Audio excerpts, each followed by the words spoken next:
So some things that I really like about the Gevi is the price tag for one was way less money than the Breville, but it does come at a price. There are some certain things that don't work quite as well. For example, when I go to make my decaf with the Gevi, there's no catch basin, so I'll do an espresso here.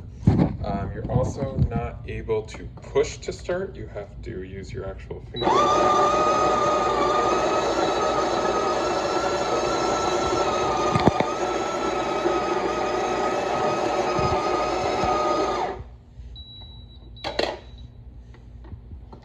We're going to do a little bit more.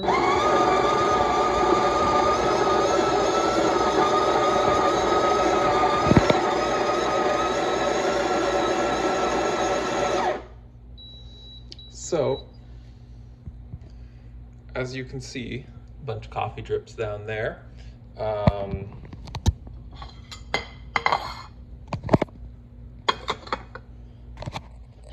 Which, if you have some kind of a catch basin, is great.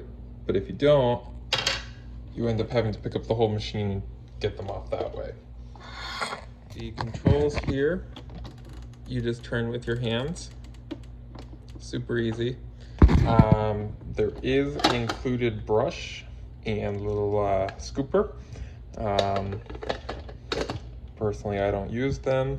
And then this part here is the portafilter holder. As you can see, it just went ahead and made a big old mess there. So that's, obviously not ideal, but that does still happen with the fancier Breville. You can see I have that mess right here. But the biggest difference is with the Breville, it comes with this piece right here. And I can usually just tap this onto here and then put the coffee back into the filter. I'm not saying that's the most proper way to do it or anything, but it is definitely way more handy than picking up this whole machine and dumping it. As far as setting the time, it's just you just keep pushing it until you get to the time you want. You can also hold it down for quick time. As you'll see, once it gets to 60, it restarts. And then if you want cups, that's also there. Thing to note about this machine, after it goes into its sleep mode or its off mode, this is what it's going to look like. It's just going to be this flashing light.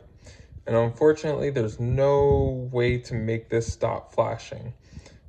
So if you're, sleeping in a studio and this is your, in your kitchen / studio space, this could be bothersome.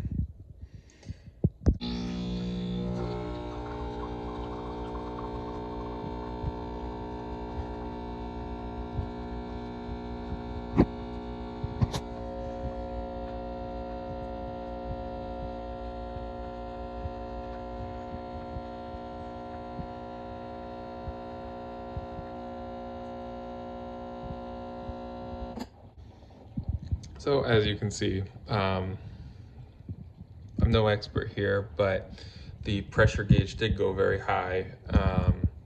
It was still in the acceptable espresso range, but that's at no fault of the grinding machine. That either means I pushed too hard or my grind was a little too fine.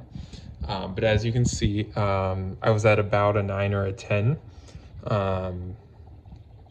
And from my experience, this number is going to vary based off the bean. It's going to vary. I've even heard, the denseness of the bean can affect it.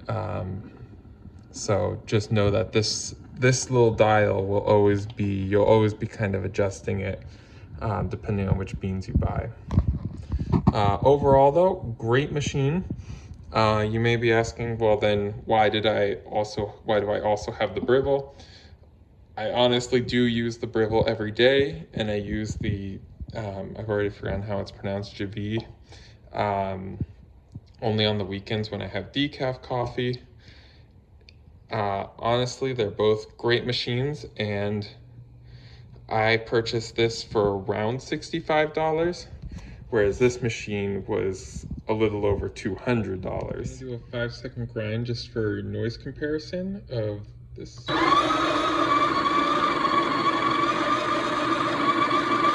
the 5-second grind of the Breville.